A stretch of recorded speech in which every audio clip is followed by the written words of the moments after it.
Assalamualaikum warahmatullahi wabarakatuh. Halo semuanya, kembali lagi dengan saya Rizky Nasrimartati, NPM 5021192. Di video kali ini saya akan membahas tentang perbedaan dan perubahan kurikulum dari kurikulum 1947 sampai dengan kurikulum Merdeka. Apa aja sih yang berubah dari kurikulum 1947 sampai dengan kurikulum Merdeka itu? Nah, untuk mengetahui perbedaan antara kurikulum tersebut, simak videonya sampai habis ya. Yang pertama akan kita bahas yaitu hakikat perubahan kurikulum. Pada hakikatnya, perubahan kurikulum itu merupakan usaha untuk mencari bagaimana rencana dan pengaturan mengenai tujuan, isi, dan bahan pelajaran serta cara yang digunakan sebagai pedoman penyelenggaraan kegiatan pembelajaran yang sesuai dengan perkembangan dan kebutuhan untuk mencapai tujuan tertentu dalam suatu lembaga. Selanjutnya yaitu perbedaan dan perubahan kurikulum. Kurikulum 1947. Kurikulum ini adalah kurikulum pertama sejak Indonesia merdeka. Perubahan arah pendidikan lebih bersifat politis dari orientasi pendidikan Belanda ke kepentingan nasional. Kurikulum ini juga disebut dengan Rencana Pelajaran 1947. Pendidikan yang diajarkan lebih menekankan pada pembentukan karakter manusia Indonesia merdeka, berdaulat, dan sejajar dengan bangsa lain di muka bumi ini.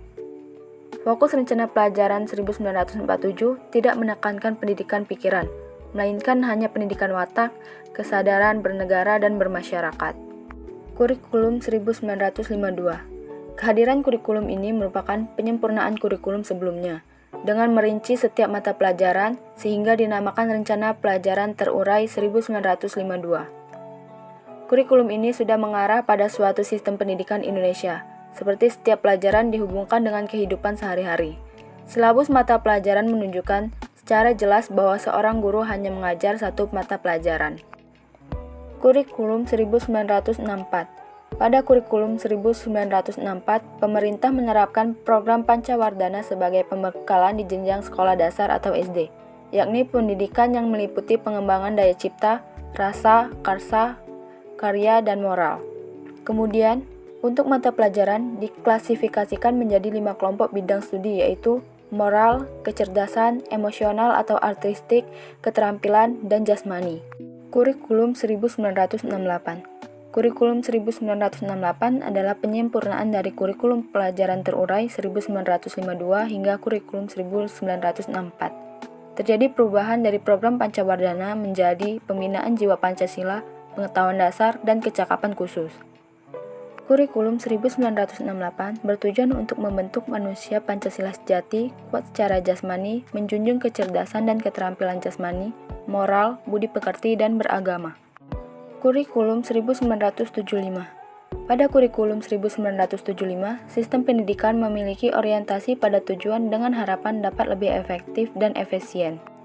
Di kurikulum 1975 inilah mulai dikenal istilah satuan pelajaran atau rencana pelajaran setiap satuan bahasan. Setiap satuan pelajaran diperinci lagi menjadi petunjuk umum, tujuan instruksional khusus, materi pelajaran, alat pelajaran, kegiatan belajar mengajar, dan evaluasi.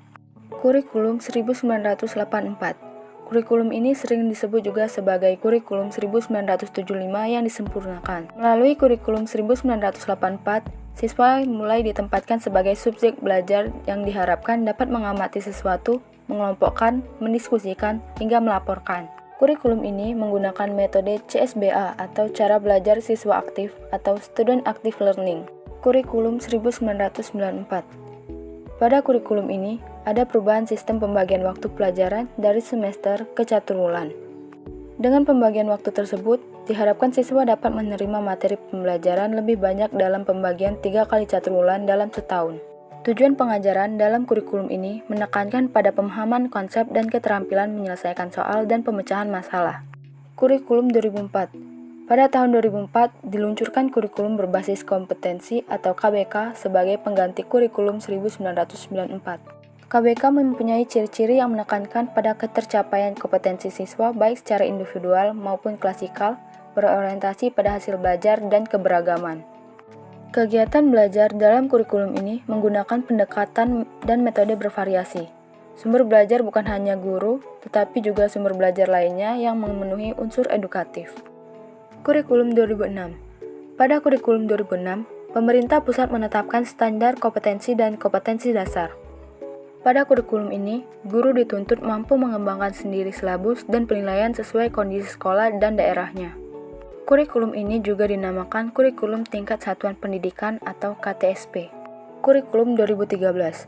Kurikulum 2013 lebih menekankan pemikiran kompetensi berbasis sikap, keterampilan, dan pengetahuan. Di kurikulum ini, guru diharapkan dapat mendorong siswa untuk melakukan observasi, bertanya, bernalar, dan mengomunikasikan apa yang telah siswa pahami setelah menerima materi pembelajaran. Kemudian, untuk siswa itu sendiri, diharapkan dapat memiliki tanggung jawab terhadap lingkungan sekitar, kemampuan interpersonal, antarpersonal, dan memiliki kemampuan berpikir kritis. Yang terakhir, kurikulum merdeka.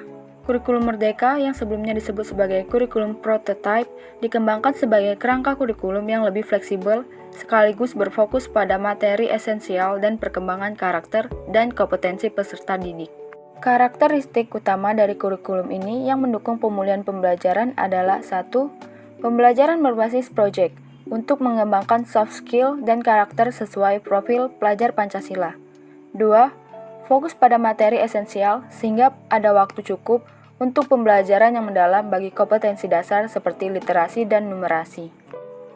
3. Fleksibilitas bagi guru untuk melakukan pembelajaran yang terdiferensiasi sesuai dengan kemampuan peserta didik dan melakukan penyesuaian dengan konteks dan muatan lokal. Nah, itu tadi pembahasan mengenai perbedaan dan perubahan kurikulum dari kurikulum 1947 sampai dengan kurikulum merdeka. Semoga videonya bermanfaat. Sampai jumpa di video selanjutnya. Wassalamualaikum warahmatullahi wabarakatuh.